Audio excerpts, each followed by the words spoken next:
Guys, thank you so much for stopping by. I really do appreciate it. Hope you were able to get something out of that gain staging tutorial. Let me know if you have any other suggestions for videos or if you have any questions. I'd be glad to help. Now, I would imagine a lot of you guys have been running up and down through the factory presets and maybe even been downloading some of the presets from the cloud, but you've been wondering about maybe is it time to start building your own presets. Now, it's usually kind of easy on the ToneMaster Pro, but for some of you that have never done it before, maybe you're a little gun shy. So here's 5 things to remember when building presets on the ToneMaster Pro. Now, in my opinion, the first thing you should do is plan ahead. Of course, you can always just start with a blank preset and just pick whatever to see what happens, but it's best to go in with at least the most basic results thought out. Do you know what amp you plan on using? Will you be using any effects? Is it going to be a simple preset, or a kitchen sink preset, or a preset that uses both inputs and has their own chains? The more you know up front, the less time you'll spend jumping from pedal to pedal. You still might have to spend some time jumping from pedal to pedal, but if you know what you're going for, the list of potential candidates becomes far more manageable. Number 2, make sure that you've updated your ToneMaster Pro to the latest firmware and that you have the Pro Control app installed on your computer. I know that it can be a burden to have to use a computer instead of your phone or a tablet, but Fender has not provided software for mobile platforms yet. So right now, your only option is a Windows or Mac computer, preferably with an available USB-C slot. If you only have the older USB-A slots, get yourself a 10-foot USB-C to USB-A cable. The thing is, if you haven't updated your ToneMaster Pro, you're missing out on a lot of new stuff. So see if any of your friends or bandmates has a laptop computer like a MacBook, and ask them to stop by for a short visit so that they can help you out. You'll get more functionality and stability out of your ToneMaster Pro that way. I'll add a link to updating the firmware in the description. Number 3, going back to point number 1, have you decided which signal path you intend to use? This will literally be the framework for your preset. Luckily, Fender does make it very easy to change the signal path while working on a project. Click on Preset Settings, then Signal Path Type. Choose a different signal path and hit Confirm, then hit the back arrow twice to get back to your preset. I'll post a link to my video on the different signal paths.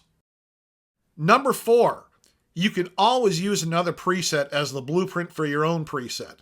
Just swap out different amps or cabs, different effects, and of course different settings. A basic rig might be wah, dirt, amp, cab, delay, and reverb. There's really no need to reinvent the wheel every time, unless you like building from scratch. Number 5, most important, have fun and be adventurous. Don't get bogged down in the weeds. Take a break every so often, maybe even for the night. You'd be surprised at how many preset problems get fixed when you're nowhere near your ToneMaster Pro. You can start off making some basic presets, and within a little time, you could be putting together those kitchen sink presets. And if you do, make sure to post them to the cloud for the rest of us to try out. The ToneMaster Pro makes preset creation a fairly simple process, even for those involved kitchen sink presets. Back in the day, we couldn't have imagined the kind of rig we can put together on the ToneMaster Pro. The lead guitarist in my old band still uses the same 3 pedals that he's had for the past 40 years. Wah, chorus, and delay. He uses a PV Classic 30 that has 2 channels, so he has it set up with 1 channel clean and 1 channel dirty. Really? That's all the gear that he needs. I remember when our old high school band from way back in the day made the trip to see Frank Zappa and the Mothers. The lead singer and I snuck in the hall while Frank was testing out his rig, and we were shocked to see that he had at least a dozen pedals on his board. Now at that time I had 2 pedals, dirt and wah. So this was literally mind-blowing. But the ToneMaster Pro can make Frank's rig look small. All right, guys, let's build a very basic preset that could be gigged all night. So we'll start off with an empty preset, and we're just going to build a very, very basic preset.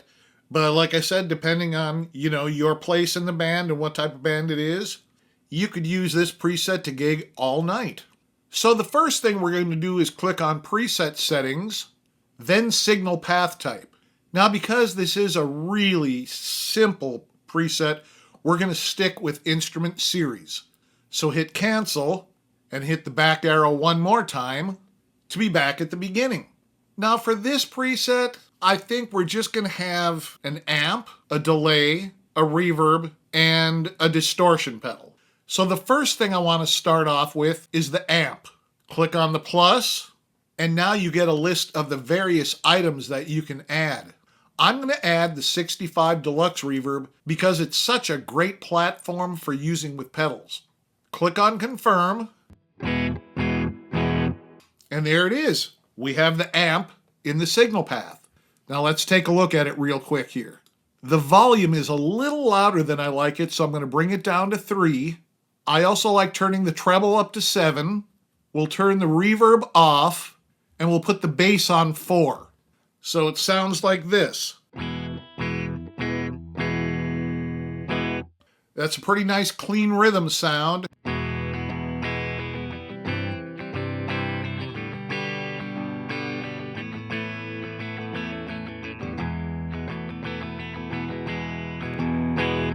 Click on the upper part of the screen again, click on the plus, and now we want to go down to Effects. Let's try that Nashville Overdrive, which is based on the Noble's ODR1.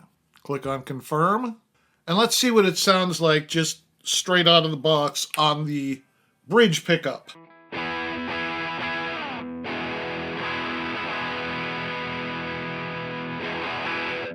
Okay, now let's see what that sounds like bypassed. I think we need to bring the level up some.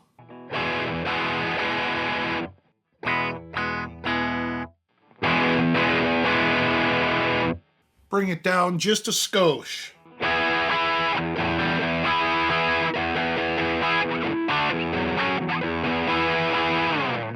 Click the top path again. Now click a plus on the right side of the amp. So this will be after the amp. Effects, Delay, and Digital Delay Mono. Confirm, and right now that sounds like this.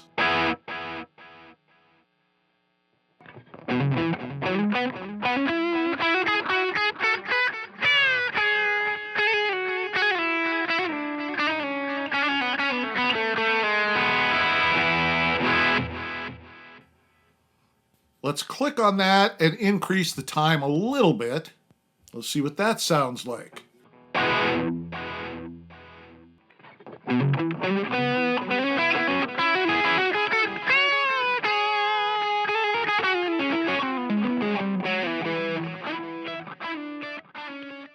Okay, we'll stick with that. Click back on the top again. Click on the plus, Effects, Reverb. How about the large plate reverb? So right now that sounds like this. Let's bypass the delay and click on the reverb.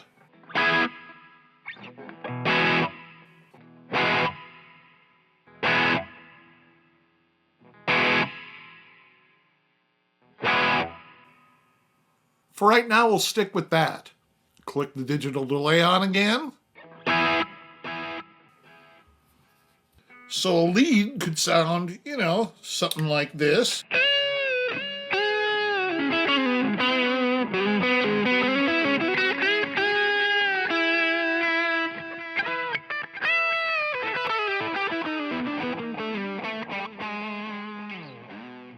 Right now by itself, the guitar tone kind of sounds like the digital delay is too much, but I can almost guarantee you that in a band context, it would just sit in. We'll try that out later on a demo song. So for right now, with all the pedals turned on, it sounds like this.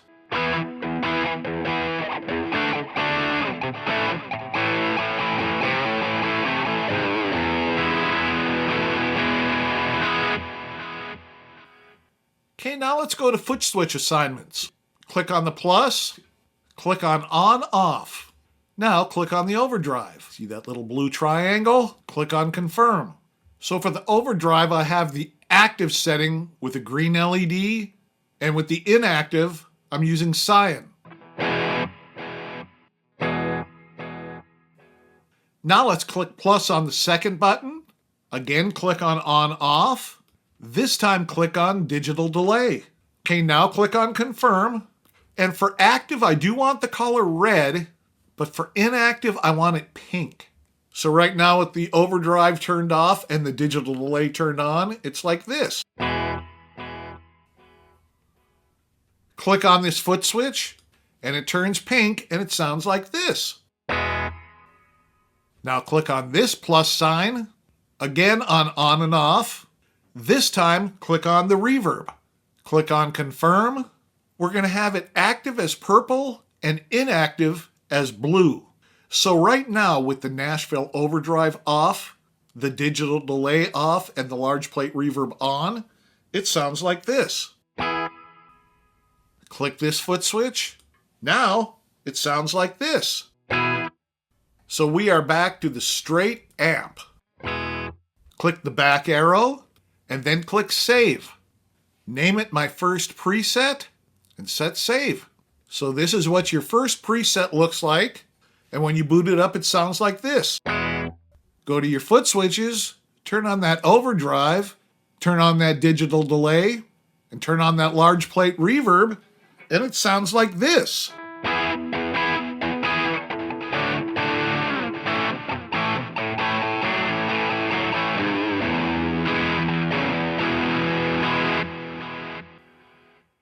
Now we can get a lot deeper with it, and maybe we'll do that in another video. Let me know if you're interested in it, but for right now, just enjoy your first preset.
So that was a look at the 5 things that I think are most important when you're starting out creating presets. Do you agree, or do you have other things that you think are more important? Drop me a line, let me know, I'd appreciate it. All right, this Friday I will be having more new content. Now you don't want to miss that. So go ahead and hit that subscribe button and ring that notification bell. All right guys, have a great week, and I will see you again on Friday.